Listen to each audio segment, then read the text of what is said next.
3 years before Disneyland, a small Dutch town built a theme park inside a pine forest. No licensed characters, no franchises, just European folklore and a design philosophy of crooked lines and obsessive detail. Today, Efteling is twice Disneyland's size, draws nearly 6 million visits a year, and has become so successful it may no longer be legal to operate. This is how a fairy tale outgrew its own forest. On May 31st, 1952, in Kaatsheuvel, the gates opened to a park that felt like it had always existed, a fairy tale forest shaped by memory, not marketing. The idea came from Mayor Reinier van der Heijden, who saw a way to heal a post-war village and bring families together. He enlisted Peter Reinders, a filmmaker with a knack for hidden mechanisms and clever lighting, to turn stories into living scenes. But it was Anton Pieck, the illustrator, who set the tone. Pieck's drawings of crooked chimneys and mossy stones, everything softened by time, became the park's blueprint. He insisted nothing should look new or perfect. His 1939 memo, enforced from the start, required every building and sign to be aged by hand, as if the forest had grown up around them over a century. Opening day offered 10 dioramas: Sleeping Beauty, Snow White, Hansel and Gretel, The Frog Prince and others, each crafted from Pieck's sketches and animated by Reinder's early mechanical magic. Figures moved, birds sang, and paths twisted through pines, blurring the line between story and reality. Efteling drew nearly 250,000 visitors in its first year, a remarkable number for a small Dutch town. 3 years before Disneyland, Efteling proved a theme park could build its own mythology, rooted in European folklore and artistic vision.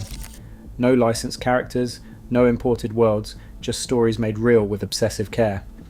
This founding paradox, a park that felt ancient at birth, set the stage for everything that followed, and posed a challenge: how to keep that spirit alive as the world took notice.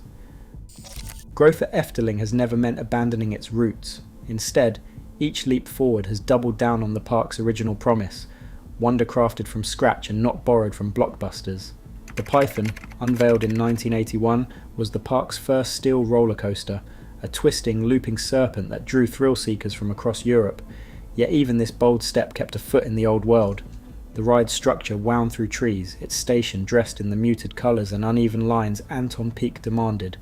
There were no cartoon mascots waiting at the exit, just the echo of a legend and the hum of the forest. In 1993, Droomvlucht arrived, a suspended dark ride that floats guests through fairy realms, past glowing toadstools and animatronic sprites. Designed by Ton van der Ven, Pieck's handpicked successor, Droomvlucht proved that Efteling could embrace cutting-edge technology without losing its soul. Every new attraction faced the same test. Would it feel as though it had always belonged? Barren. 1898 dropped in 2015, plunging riders down a vertical mineshaft inspired by Dutch ghost stories. Symbolica followed in 2017, a trackless journey through the palace of a fairytale king, built with reclaimed timber and aged metals to honour Pieck's patina rule. The park's latest marvel, Danse Macabre, opened in 2024, a gothic ballroom where statues whirl at midnight, blending projection mapping and kinetic sculpture. Even here, the creative team sought formal permission to bend the colour palette, justifying the shift as a narrative necessity. None of these milestones relied on Hollywood licenses or familiar franchises. Each ride is an original story, woven into the landscape and inspected by a style board that still enforces Pieck's century-old memo. This approach hasn't slowed Efteling's rise, it's fueled it. By 2024, the park welcomed 4.9 million unique guests and maintained a guest satisfaction score of 8.93 out of 10. The paradox is clear: Efteling's refusal to chase trends has made it a trendsetter, and the crowds keep coming. Every corner of Efteling, from the mossy rooftops to the winding forest paths, is shaped not just by artists or engineers, but by a legal charter written over 70 years ago. The park is owned by the Stichting Natuurpark de Efteling, a foundation with no shareholders, no dividend payouts, and a single mandate: reinvest every euro back into the park and its natural surroundings. This governance model is rare among major theme parks, and it's the quiet engine behind Efteling's longevity and atmosphere. The Board of Trustees, drawn from local government, cultural leaders, and financial experts, reviews every major decision. Their priorities are preservation, guest experience and sustainable growth, not quarterly profits. In 2024, the park reported over €300 million in net turnover.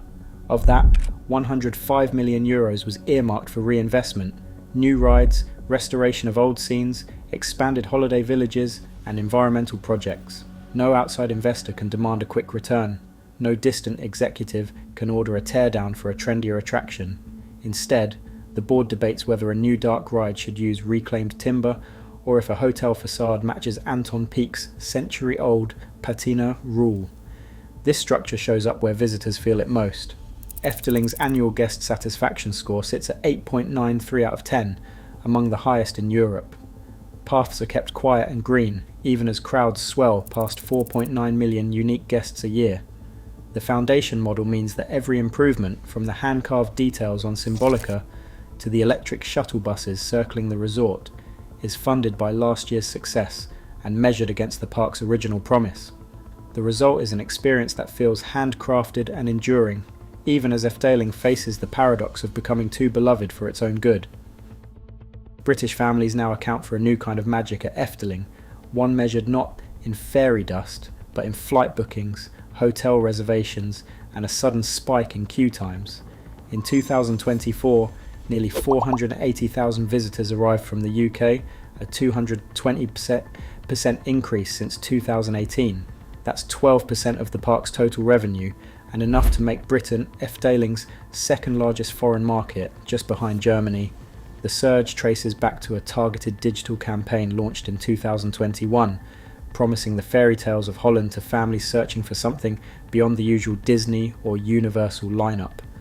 Bundled tickets, short-haul flights from Gatwick to Eindhoven, and a string of English-language events made the journey easier than ever. But the real story is not just in the numbers, it's in the calendar. UK school half-term holidays do not match up with Dutch summer breaks. Instead, they land in late February, Easter, and late May, creating a double peak in attendance. On these weekends, British families flood the park while Dutch crowds are still at work or school. The result, ride queues for Symbolica and Baron 1898 stretch 30% longer, and the fairytale forest hums with more English voices than ever before. To meet this demand, Efteling is pushing into resort territory. The Efteling Grand Hotel, opening in summer 2025, will add 140 rooms, a private tram link, and a rooftop restaurant modelled after the moonlit tower. Holiday villages now offer hundreds of pitches, turning the park from a day trip into a full-fledged destination. These expansions are part of Vision 2030, a plan that promises sustainability and digital upgrades, but also reveals the paradox at the heart of Efteling's popularity. Every new guest, every extra room, brings the park closer to the nitrogen cap that could one day force it to stop growing. For British families, Efteling is suddenly both a secret discovered and a place at risk of being loved to its legal limit. Dutch law sets a hard ceiling, 5 million visitors per year, a limit rooted in nitrogen emissions from car traffic and heating systems. In 2023, Efteling crossed that line, logging 5.6 million park entries, well above the legal cap. The difference was not just a bureaucratic footnote. The ministry threatened a fine of €20 for every guest above the threshold. With 500,000 extra entries, the risk ran into the millions.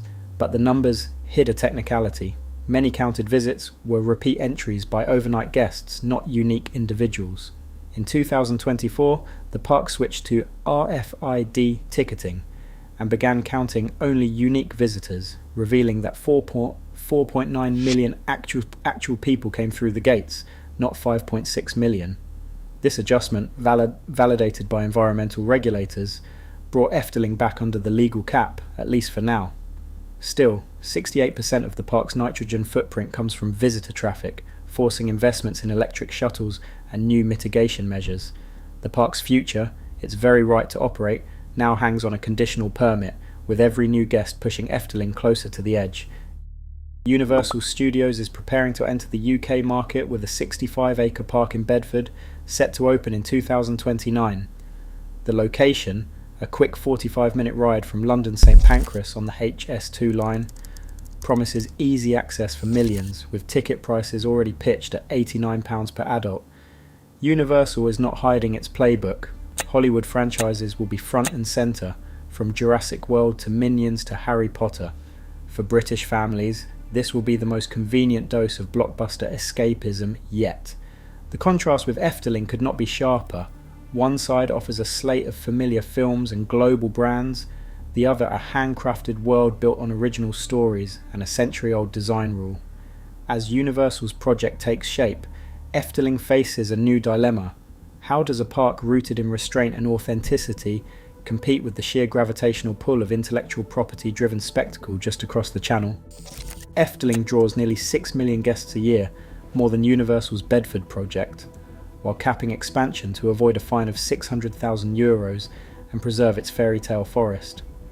Ironically, a park built on restraint and originality now faces limits for being too beloved. Authenticity, it seems, is both its gift and its greatest constraint,